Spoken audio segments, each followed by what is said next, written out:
Gente, eu queria compartilhar essa noite com vocês e cremos que vivemos sob pressão. Né? Todos nós, a gente vive sob pressão. Eu creio que você, quando eu falo isso, já lembra de situações, desde as mais simples, que tiram a sua paz, e desde as mais complicadas, que nos preocupam realmente, mas todos nós vivemos sob pressão. E uma vez eu estava conversando com um adolescente, ele falou, pressão, pastor, eu sou uma pessoa que tem muita pressão, eu sou muito pressionado. Ele falou para mim assim, eu sou mais pressionado que controle remoto, né, do pessoal zapeando lá, fica mais pressionado que controle remoto, mais pressionado que teclado de conversa de WhatsApp. Isso é papo de jovem, né? Mais pressionado, olha, eu sou tão pressionado, às vezes eu me sinto uma caneta de vestibular. Falei, gente, que exagero, né? E eu fico pensando na rotina do adolescente, né? Ele come, dorme, depois vai para a escola, volta, come, dorme. Depois ele acorda de novo, vai assistir alguma coisa, vai, volta e dorme de novo. Depois estuda mais um pouco e continua, né? Essa pressão, né, sobre os nossos jovens, né? É realmente uma pressão, né, tremenda, mas cada um de nós sabe, né, dos nossos problemas. Na verdade, a minha unha encravada às vezes é mais séria do que uma doença grave de alguém, porque é a minha, né? Então a gente realmente se sente assim, e a nossa vida é assim, né? Parece que eu estou dando uma introdução aqui, eu poderia falar até que a nossa vida é como uma panela de pressão, né? Alguém podia me ajudar? Eu pedi para a Carol é uma pessoa abençoada, porque olha só, gente, ela canta, e ela também, olha só como é que ela é prendada. Obrigado, viu, Carol? Salve de palmas para a Carol, pode colocar aqui, ó. Muito obrigado. Eu podia falar que a nossa vida é uma panela de pressão, né? Mas não é bem assim, não. A nossa vida não seria muito correto. Eu acho que é mais correto dizer que a vida é um grande fogão, com a chama, a panela de pressão e a gente está dentro da panela. Afinal de contas, Deus ele quer realmente manter a pressão sobre a nossa vida, gente. Como assim, pastor? Olha o caso de Daniel, levou até para a fornalha, mais didático que isso é impossível. Ele foi levado para a fornalha, gente. É para quando não assa pão na fornalha. Deus quer preparar você, José. Ele não quer que você fique tranquilo, não, porque se nós ficarmos tranquilos, pode ser que a gente comece a usar, na verdade, o que o inimigo quer fazer com a gente para você ficar tranquilo, mas depois se complicar com Deus. Mas eu não vou estar... Aqui não é... Pode ficar tranquilo que não é uma aula de Masterchef aqui que a gente está tendo hoje. Né? Não é isso que eu quero só dar um exemplo para você, algo muito importante. A panela de pressão, ela é antiga, todas as irmãs e irmãos também, tem gente que cozinha muito bem, não é verdade? Amém? Tem algum irmão que gosta de cozinhar aqui também? Que usa bastante óleo? Um monte de gente, os homens hoje estão cozinhando, né? E a gente usa a panela de pressão, olha, é claro que você já viu uma panela de pressão, né? Minha avó tinha, minha bisavó, não sei quem inventou, aliás, eu sei sim, está escrito, Denis Papin, ele inventou a panela de pressão, né? E claro, uma tampa hermética para manter ali a pressão, né? E os alimentos são cozinhados acima de 100 graus, né? Que é para ser mais rápido, é hermeticamente fechado, mas claro, precisa do quê, gente?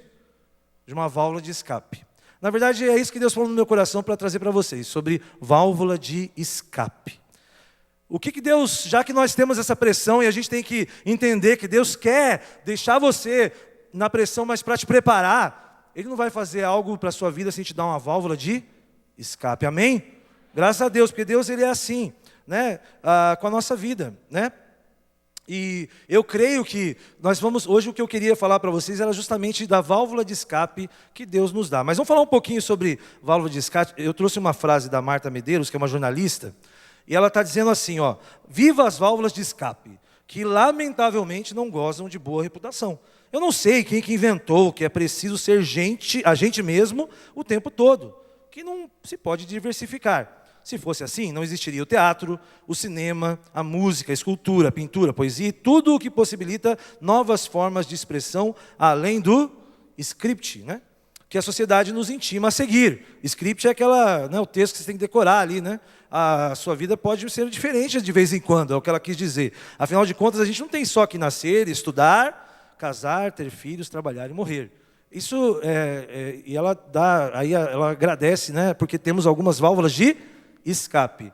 Mas eu queria falar com vocês, na verdade, sobre um dos personagens da Bíblia que eu considero o mais panela de pressão de todos. E é um cara próximo de todos nós, que é o Pedro. Pedro era o discípulo de Jesus, E todos nós conhecemos a personalidade de Pedro.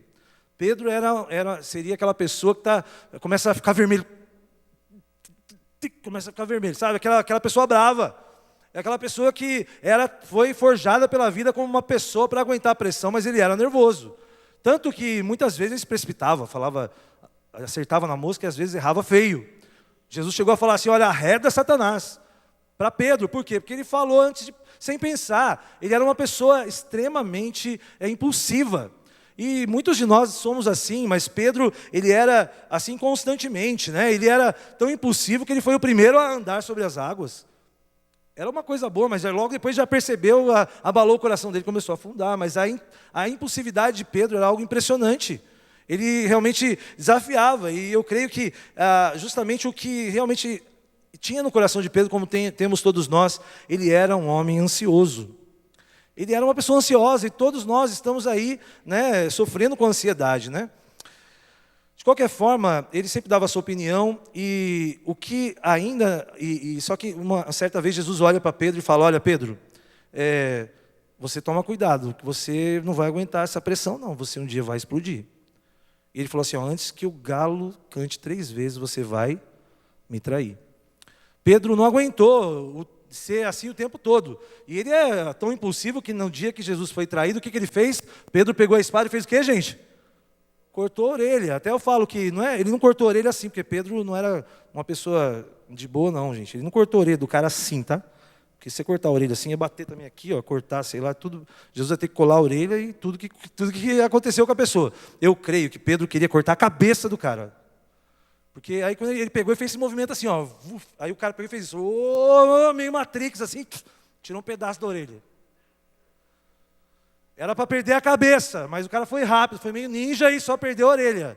E Jesus foi lá, né, e colocou e falou, olha, não é assim, não por força nem por violência, mas pelo meu Espírito. Era o que Jesus estava falando para aqueles homens. Esse era o mesmo que logo na madrugada traiu o mestre. E eu escolhi esse texto da palavra de Deus aqui de 1 Pedro 5, de 1 a 9, para a gente poder estar lendo. Vou ler em perícopes, né, em partes. Queria que os irmãos me ajudassem, porque está na NVI e a gente pode ler junto, né? E é interessante que Pedro dá alguns conselhos aqui interessantes para quem é um cara panela de pressão. Vamos prestar atenção, tá, gente? Vamos ler então? Portanto, gente, vamos todo mundo junto aí, né? Portanto, apelo para os presbíteros que há entre vocês, e o faço na qualidade de presbítero, como eles, e testemunha dos sofrimentos de Cristo, como alguém que participará da glória a ser revelada. Pastoreiem o rebanho de Deus, que está sob os seus cuidados. Olhem por ele, não por obrigação, mas de livre vontade, como Deus quer. Não façam isso por ganância, mas com o desejo de servir. Não hajam como dominadores. Vamos continuar aí? Não, volta lá, volta. Tá certo, gente? Não, perdão, estava certo, perdão, hein? Não hajam como dominadores dos que lhes foram confiados, mas como exemplos para o rebanho. Quando se manifestar o Supremo Pastor, vocês receberão a imperecível coroa da glória. Amém? Pedro se refere àquelas pessoas mais experientes, né? Que lideram a liderança madura. E ele está dizendo assim, olha, cuidado com a pressão. É o que Pedro está falando aí para as pessoas que são as pessoas maduras. Na verdade, ele estava falando com as pessoas acima de 40 anos, né? Como eu, por exemplo. Quem tem mais de 40 anos aqui? Vamos se entregar aí, gente. Vamos nos entregar aí. Mais de 40 anos. Mas esse texto aqui que foi falado foi para nós, que somos a liderança madura da igreja. Graças a Deus que existe a liderança, né, madura da igreja, porque é necessário homens e mulheres assim, para que o reino de Deus possa realmente, com seriedade, alcançar mais pessoas. Mas Deus, ele coloca algumas situações aqui, e Pedro, ele lembra, né, que você deve pastorear o rebanho que Deus colocou aos seus cuidados. E Pedro fala isso, sabe por quê? Ele aprendeu isso com quem? Com Jesus. Quando Jesus se reencontra com Pedro, ressurreto, ele pega e faz 3 perguntas fatídicas para Pedro, não é verdade? Ele fala sempre a mesma pergunta, aliás, né? Que é, Pedro, você me ama? E Pedro responde, eu te amo. O que Jesus sempre respondia para ele? Então, apacenta as minhas ovelhas. Pedro estava ensinando aquilo que Jesus mostrou para ele. Na verdade, Pedro já era um novo homem quando ele escreveu a sua epístola. Ele já era uma pessoa transformada. Ele já estava entendendo o que Jesus queria através dele, realizar através dele. Ele já tinha a válvula de escape já. Ele já teve o seu encontro com Jesus, não o Jesus histórico, que ele conviveu 3 anos, mas o Jesus ressurreto, Filho de Deus, amém? E ele foi totalmente transformado. E ele começa a ser usado por Deus para ensinar a igreja. Ele fala para todos nós aqui a responsabilidade que nós temos de cuidar das pessoas. Irmãos e irmãs, nós temos que olhar para a outra geração, para os mais novos. Nós temos que ser modelos para essa geração, amém? E olha, eu digo que esta geração carece de bons exemplos. Essa geração precisa de nós para, de alguma forma, apontarmos Jesus para a vida deles, porque nós não somos pessoas capazes ou santas, nós temos dificuldades, mas nós podemos ensinar esta geração a amar a Deus. Eles precisam ver isso, e essa geração, ela é uma geração que não se contenta com a incoerência. Ele vê em casa uma coisa, e não adianta o pai querer que o filho venha e sirva a Deus, se lá na casa dele as brigas acontecem, estão se separando, situações difíceis. Como que os nossos filhos vão conseguir vencer se não veem os modelos dentro de casa ou aqui na igreja? E nós vemos uma geração também que, apesar de terem pais e mães, é uma geração órfã muitas vezes. Muitos jovens desta igreja vêm para cá e seus pais ainda nem são da igreja, nem são cristãos. E muitos jovens que estão aqui foram instrumentos de Deus para levar toda a sua casa para Jesus. Eles precisam de modelos. Eles precisam realmente que a gente ouça como líderes e saiba que nós temos que levá-los a conquistar. Amém? Eles esperam isso, como Josué e Caleb. Se você conhece a história do povo de Deus, você vê uma geração inteira padecendo no deserto porque desobedeceu a Deus. Apenas Josué e Caleb eram homens acima de 40 anos. Antes as gerações eram contadas, né, e levavam um tempo de 40 anos para ter uma geração. Deus usa muito esse número na Bíblia, mas as gerações eram contadas assim. Você sabe que hoje é bem diferente. Hoje, estudiosos já dizem que uma geração demora 10 anos. Isso quer dizer que nos últimos 40 anos tem praticamente 4 gerações convivendo juntas aqui, totalmente diferentes uma das outras. Mas nós temos que ser modelo para esta geração. Josué e Caleb foram essas pessoas que levaram o povo, aquela geração que há 40 anos atrás eram crianças, nenéns, recém-nascidos. Todas essas crianças e adolescentes agora tinham 40 e acima de 40 anos. Josué e Caleb tinham 80, 85 anos. E Deus usou a vida desses 2 homens para levar essa nova geração a conquistar. Deus quer usar a sua vida para levar esses jovens, essa geração a conquistar essa cidade. Mas a grande bênção disso é que você vai levá-los e também vai conquistar, amém? Porque olha, se você está de pé, de olho aberto, se você está aí vivo, você faz parte dessa geração. Você não está vivendo a fase dele, mas nós somos uma geração, estamos aqui. E a nossa obrigação é o quê? Conquistar a nossa cidade. Servir, porque ele fala, olha, não faça isso de qualquer jeito, mas faça com alegria. A gente tem que servir a Deus. A pressão a gente não vai deixar de ter nunca, meus irmãos. Sobre nós sempre vai ter algum tipo de pressão, e muitas delas são, às vezes, erros que nós temos, que eu cometo. Às vezes eu sofro consequências dos meus erros. Eu estou sendo pressionado por situações que eu erro.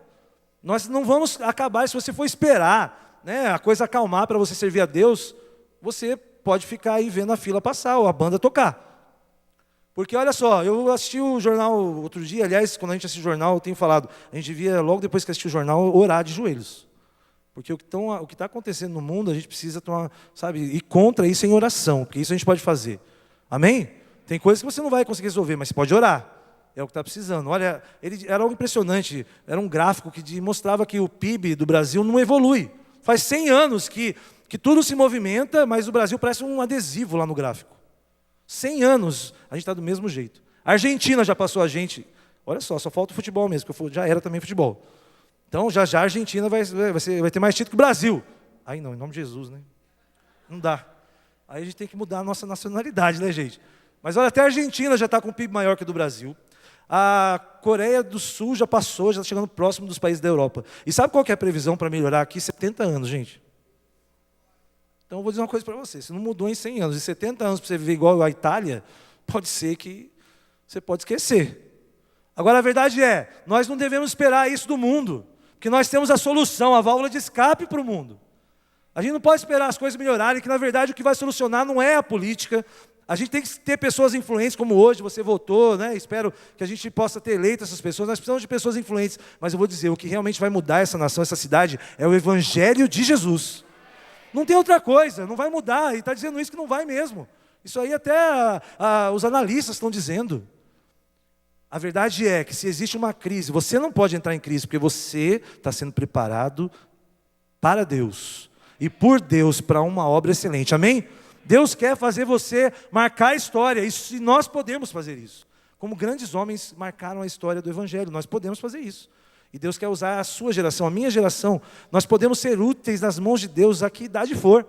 Caleb falou assim, eu tenho 85 anos, mas eu estou no mesmo ritmo. Eu vou e volto da batalha como antes, como eu tinha 40 anos. Não desista de servir a Deus. Vamos ler juntos essa última parte desse texto? Vamos lá. Lancem sobre ele toda a sua ansiedade, porque ele tem cuidado de vocês. Sejam sóbrios e vigiem. O diabo, o inimigo de vocês, anda ao redor como leão, rugindo, procurando a quem possa devorar. Resistam-lhe, permanecendo firmes na fé, sabendo que os irmãos de vocês têm em todo o mundo e estão passando pelos mesmos sofrimentos. Olha, até deixei em vermelho essa parte, gente, porque os nossos irmãos em todo o mundo estão sofrendo muito mais que nós, amém? Olha o que está acontecendo com os cristãos ali. Então a gente tem que se animar. A gente tem que, mesmo que está sob pressão, mas ele diz aqui qual é a válvula de escape. Deus fala para você fazer o quê? Lançar sobre ele toda a vossa ansiedade, porque ele tem que cuidar de você, amém, gente? A gente precisa aprender isso daí. E Pedro está falando isso. Pedro falando, sejam calmos. Pedro falando isso. Olha que transformação que Deus fez na vida de Pedro.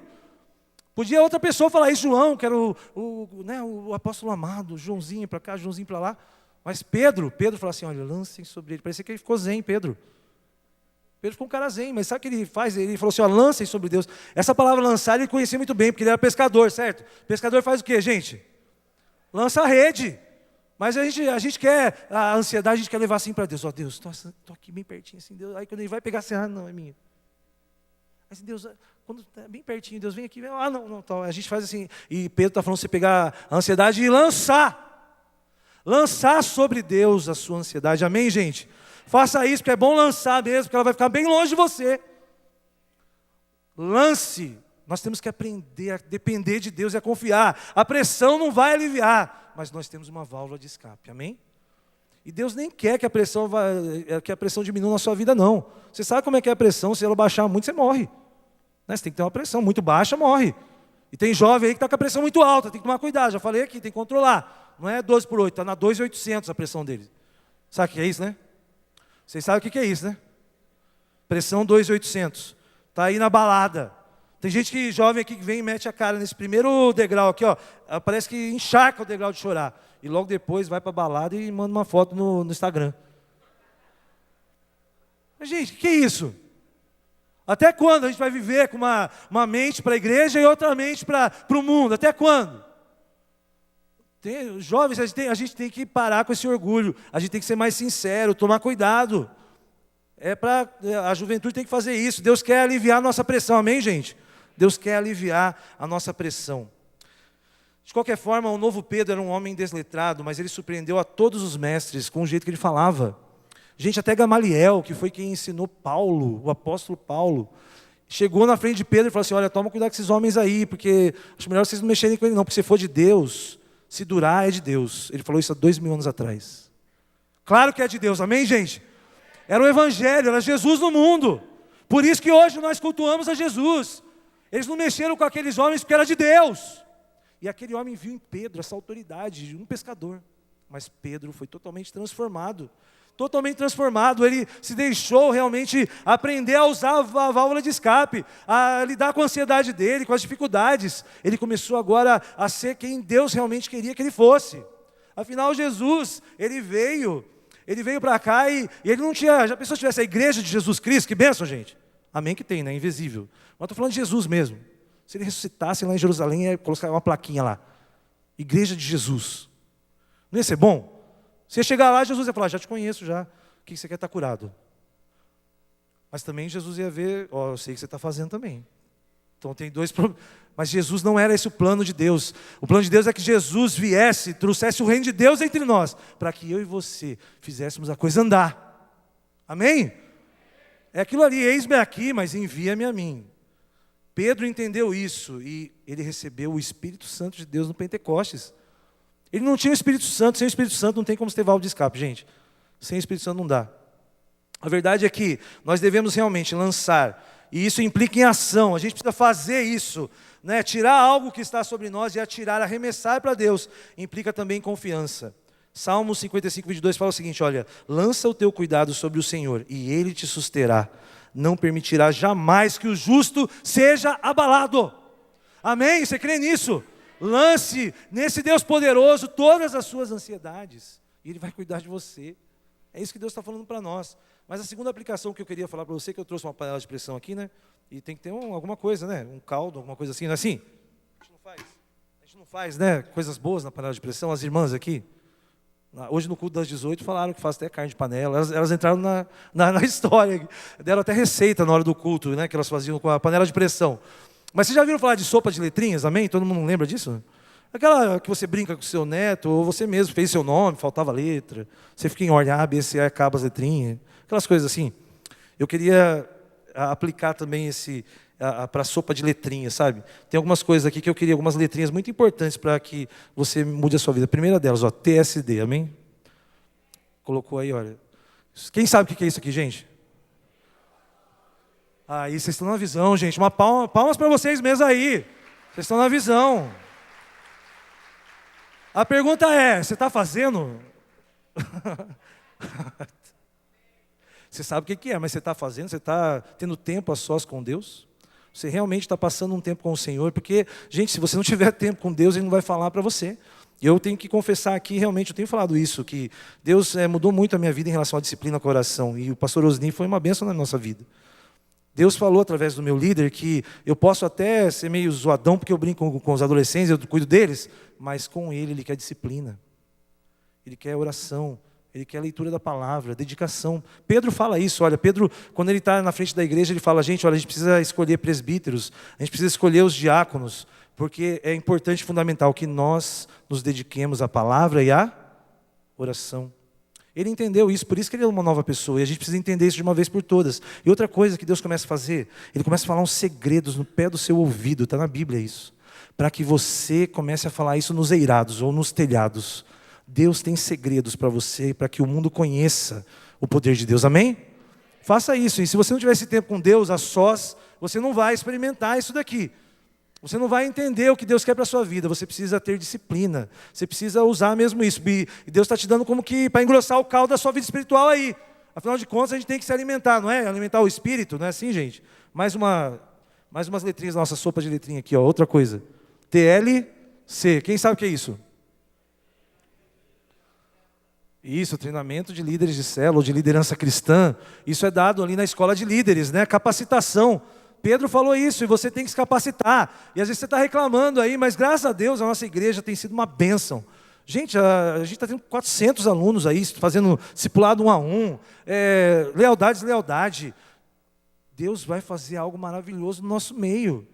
Porque os crentes estão entendendo que a gente precisa se capacitar. E a igreja está investindo nisso. A igreja quer que você realmente seja pessoa influente no reino de Deus. E você precisa aprender, você precisa se desenvolver. Sem treinamento não dá. Tanto é que toda segunda-feira, né, a gente tem mais umas letrinhas aqui, né? O que é? Vocês estão gostando, né, gente? O pastor Osni gostou dessa ideia da panela de pressão, né? Que ele queria que eu falasse para vocês também, né? Olha só, o Tadel, quem sabe o que significa? Treinamento avançado, não é para qualquer um, não. Quem está vindo aqui na segunda-feira, e também não são poucas pessoas, 400 pessoas, né, 350 pessoas, estão vindo aqui. Eu creio que o Espírito Santo já mexeu mesmo o caldo aqui. Amém? Isso vai começar a produzir pessoas que conhecem a palavra. E quando você conhece a Deus, você alegra o coração dele. Você vai fazer o Senhor conhecido, e Deus vai começar a te abençoar, Ele vai te honrar. Então você precisa se esforçar, você precisa entender que não é à toa que você tem que estar presente, se capacitar. Como você faz na sua vida para ter uma posição melhor, faça isso no reino de Deus, que Deus vai te colocar sobre muitos. E nós precisamos disso, nosso coração é falho. Quantos erros eu tenho, quantas dificuldades, eu preciso aprender. E quando a gente ouve, a gente é confrontado. Quantas vezes, né, a gente ouve uma palavra e você fala, eu estou precisando disso. Eu tenho erros. Lealdade, às vezes a gente fala uma coisa e não faz. Quantas vezes a gente precisa tomar esse cuidado? Como é que a gente quer ensinar se a gente faz isso? Não é verdade, meus irmãos? A gente tem que começar a pedir para o Espírito Santo ter misericórdia na nossa vida. A gente precisa disso, a gente precisa de treinamento. Os jovens, por exemplo, essa outra parte da sopa de letrinhas aqui é para os jovens, o DJ, né? Quem sabe o que é DJ, gente? Discipulado jovem, a gente faz no domingo de manhã. A gente quer mesmo fazer isso acontecer nos jovens, que eles sejam capacitados. Então, se ele não pode ir na segunda-feira, ele pode ir no domingo. E, infelizmente, está precisando, né? Porque a gente está sendo a famosa lanterna verde, né? De presença no Tadel, no DJ. Olha que vergonha dos jovens que estão aqui. Fala amém quem é jovem aqui. Ainda bem que vocês estão aqui para ouvir isso, né? Porque às vezes você fala, a pessoa não está. Então, eles estão aqui. A gente precisa dar um exemplo, gente. O que está acontecendo? A gente precisa estar aqui para se capacitar. Aquilo do amor, os desafios da igreja. Nos jovens, às vezes, vira grama do amor. Que vergonha. Não, brincadeira, ainda bem que eu sei segurar com estilo a lanterna, mas eu vou dizer, hein? Gente, que vergonha. 300 quilos, uma rede de 600 pessoas, que vergonha. Meio quilo cada um. Que vergonha. Boris Casoy diria para os jovens, isso é uma vergonha. Fala isso daí. Espero que esse mês mude isso, gente. Cada um traz 1 quilo. Tomar vergonha na cara, os jovens. Gente, que coisa horrível. Vamos trazer, é para abençoar a vida da pessoa. 1 quilo vai ajudar uma pessoa a se alimentar, tantas pessoas passando fome. Gente, a gente precisa mudar isso daí na nossa vida. E a gente crê que o jovem precisa disso mesmo. E a última letrinha aqui importante, ó. O que é, gente? MDA, né? O que quer dizer MDA? Tem gente que fala que é meu descanso acabou, né? Sabia, né? Nos bastidores tem essa piadinha. Agora que meu descanso acabou, porque além de tudo ele tem que cuidar de alguém 1 hora por semana. Isso aí não é certo, não. Só que vem Jesus e fala, ide por todo mundo e fazei discípulos. Pausa para a reflexão. Gente, nós precisamos fazer discípulos. Se você não fizer isso, está desobedecendo a Deus. O próprio Jesus te mandou, ide, está no imperativo, uma ordem. Você acha que é só orar e dar um dinheiro para missões? É ide, vai e faça discípulos onde você está. Começa em Londrina.